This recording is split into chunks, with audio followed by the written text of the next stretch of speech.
Okay, so since we've already discussed the first justifying circumstance, which is self-defense, we now proceed to defense of relatives.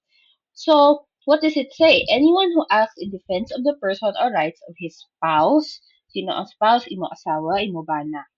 Ascendants, sino imo ascendants? Lolo, lula, nanay, tatay. Descendants, sino ang descendants? Bata, apo sang apo, bata sang apo, etc. Ascendants are those nga ara sa babaw sang line. Descendants are those nga ara sa dalom sang inyo nga linya, sa inyo nga lineage. Legitimate, natural, or adopted brothers or sisters. Nakabutang ha, legitimate, meaning they are legitimate children, or natural, or including illegitimate brothers and sisters, or adopted brothers or sisters. Or relatives by affinity. Ano meaning sa affinity? These are relatives by marriage. So, nanay, tatay, bata, apo, sang imo nga bana o kun asawa. That is what we mean by relatives by affinity. There are relatives by marriage in the same degrees. So, dapat same ang degree ha. There must also be the ascendant, descendant, or legitimate natural or adopted brothers or sisters sang imo nga asawa or bana. And those by consanguinity. Ano naman ang consanguinity? Kung ang affinity are relatives by marriage, uh, relatives by marriage, ang consanguinity are relatives by blood. And your relatives by blood, those by consanguinity within the fourth civil degree. So, isipon nyo na siya ha, apat na siya dapat. Ang fourth civil degree means your first cousin. Provided that the first and second requisites prescribed in the next preceding circumstances are present. Okay? So, ang defense of relatives is limited only sa relatives nga ginhambal sang law, which is, again, what we've enumerated: spouse, ascendants, descendants, legitimate, natural, or adopted brothers or sisters, or relatives by affinity in the same degree, and those by consanguinity within the fourth civil degree, provided that these requisites are present. What are these requisites? Pareho lang sa self-defense. First, there must be unlawful aggression. We've already discussed what unlawful aggression is. Second, reasonable necessity of the means employed. So, parehas lang siya. Okay? Ang naglain lang is third. Sa defense of relatives, the third requisite is, in case the provocation was given by the person attacked, that the one making the defense had no part therein. Ano meaning sina? In case ang gin-provoke siya sa imo nga gin-defend, basta ikaw mismo wala ka nag-provoke sa iya. So let's give an example. Example: Juan saw Jose try to stab his wife Maria. So he took out his gun and shot Jose. Was there unlawful aggression? Yes, Jose was trying to stab his wife. Was the means necessary or within the necessary means? Yes. Why? He took out his gun and shot Jose. Why? Jose was already trying to stab his wife. It was a fatal attack. And so he took out his gun and shot Jose, which was also a fatal attack. But it was necessary to prevent Jose from killing his wife. If Jose was merely trying to if Jose was merely trying to slap his wife, kung natampaon lang tani yung sa iyang asawa, kag siya yung tiro ya si Jose, then that is all no longer reasonably necessary.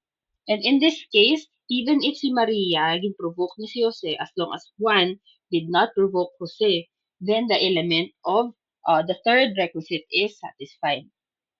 Intindihan? So, muna siya.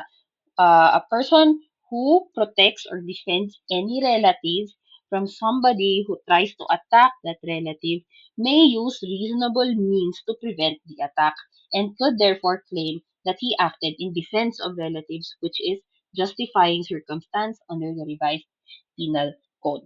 And just by having seen the attack, and dapat wala na siya nag-provoke man para maubra ang attack. Okay? So because we have the self-defense as the first one, we have defense of relatives as the second justifying circumstance, we also have defense of a stranger. So, ang una, ikaw, naprotektahan mo yung mulawas. Second, ginaprotektahan mo somebody nga imo pamilya or relative mo. Ang third one, you can also uh, claim that you were defending a complete stranger. Parang meaning ka stranger, dapat hindi mo kilala. No, you can also know that person. But as long as wala siya na enumerate dito sa listahan ng relatives, dira siya masulod sa stranger. So, imo mga friends, for example, bisan close ka mo, she is considered a stranger. Why? Because he is not listed dito sa listahan sang relatives under the second justifying circumstance, which is defense of relatives. So, defense of a stranger. Anyone who acts in defense of the person or rights of a stranger, provided that the first and second requisites mentioned in the first circumstance are present, and that the person defending be not induced by revenge, resentment, or other evil motive. Again, the first two requisites are the same. It's the same in all defenses. So first, unlawful aggression. We also have that in self-defense and defense of relatives. And second, reasonable necessity of the means employed to prevent or repel it. We also have that in the first and second justifying circumstance. So basta gani defense, self-defense, defense of relative, or defense of a stranger, the first two elements must always be present. There must be unlawful aggression, and there must be reasonable necessity of the means employed to prevent or repel the unlawful aggression. Third one naman ang naglain. Third, that the person defending himself be not induced by revenge, resentment, or any other motive. Dapat wala kang nga dumot nga daan sa napatay. Okay? You simply saw that there was an attack and you do not know that person, or rather, you do not have any other motive to hurt that person. So I don't think we need to give an example anymore. It's basically the same. You saw somebody being attacked and you used the reasonable means to prevent the attack.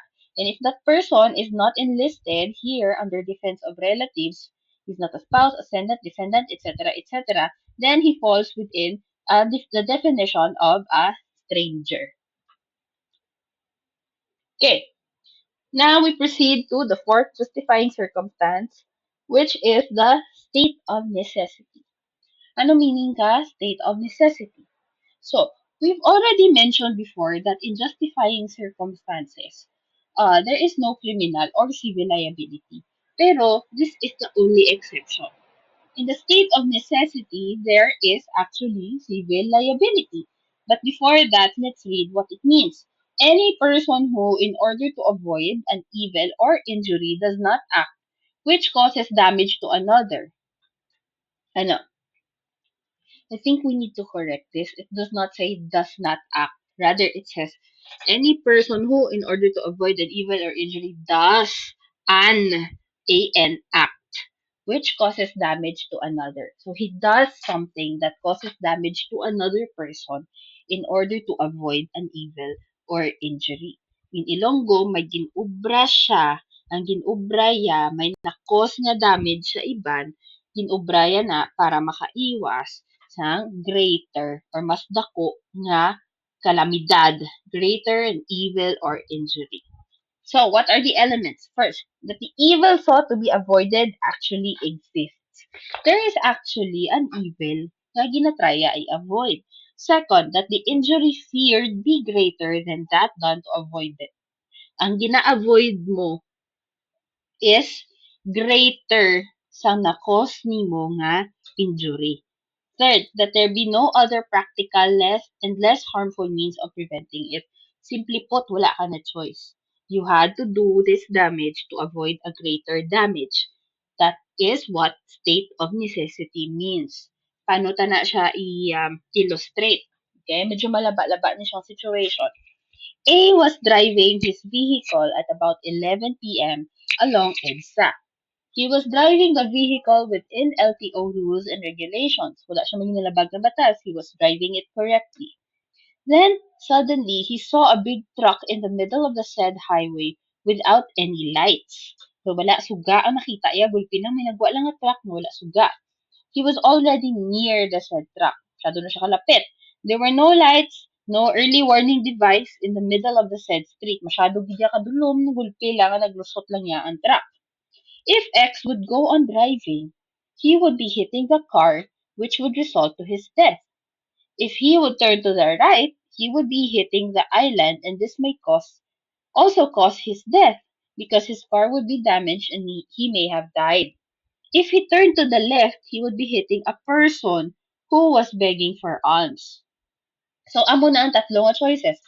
Gulpi lang kami nagabot nga truck nga wala suga, if ibanggaon mo siya, mapatay ka. If ma-right ka, mabangga mo ang island, ikaw mapatay man. If mag-turn ka sa left, may tao dito nga gatindog, gapangayo siya sang sinsilyon, tawag na sa Alms and Ilonggo. Gapang limos, amo ng tatlo yung option, so what did he do? He turned to the left. Why? Because if he turned right, he could die. If he kept driving, he could die. So instead, another person died. Now, X is now prosecuted for reckless imprudence resulting in homicide. He invoked the justifying circumstance of state of necessity as a defense. Is he correct?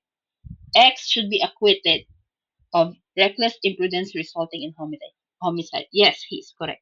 We say acquit, wala siya, napawalang sala siya. Okay? Do not be confused. Convicted, ikaw, na-prove ka na nga guilty. Acquitted, napawalang sala, ikaw. Why? Nga dapat siya mapawalang sala? Because there was the presence of the justifying circumstance of state of necessity. All the elements were present. First, that the evil sought to be avoided actually exists. There is an actual danger. Anong evil sa case nga ne? The evil he sought to avoid is the collision of his car with the truck. Amo na ang na-avoid nga evil, ang bumbuanay, which was suddenly in front of him. Second, the injury feared be greater than the injury done to avoid it. The injury that he feared is his death. If he collided with the said truck, he may die. Third, that there was no other practical and less harmful means of preventing it. Wala na siya choice. He could no longer hold on to the brakes because the truck was already in front of him. Okay? Hindi mo siya pwede ka turn sa right kasi iyan naman life ang ma-endanger. And so he turned to the left. Is that a sad situation? Yes. But is there criminal liability? No. Why? Because the law recognizes that you as a person would act firstly, impulsively, in the defense of your own self. So, gina-understand siya sa court kasi wala ka sala. And syempre, ang natural na obrahon sa tao is you act in defense of your own life. So we're not saying that it's correct to choose to kill somebody over yourself, but we're saying that as humans, that is what you most likely do given that you have no other choice. That is why we've already said na sa tanan na justifying circumstance, si state of necessity lamang ang may civil liability. Why? Hindi ka tuon mapriso, pero may civil liability ka, meaning may balaydan ka gyapon. Because every crime comes with criminal liability, which is either fine or imprisonment, and civil liability, which is mabayad ka sa imo biktima. So, in this case, ang nabungguan niya, it is correct na hindi siya mapriso, pero may balayran siya gyapon, either sa pamilya sa nagapanglimos, or buligan niya siya ang nagapanglimos kung wala na pamilya with the burial expenses. Okay?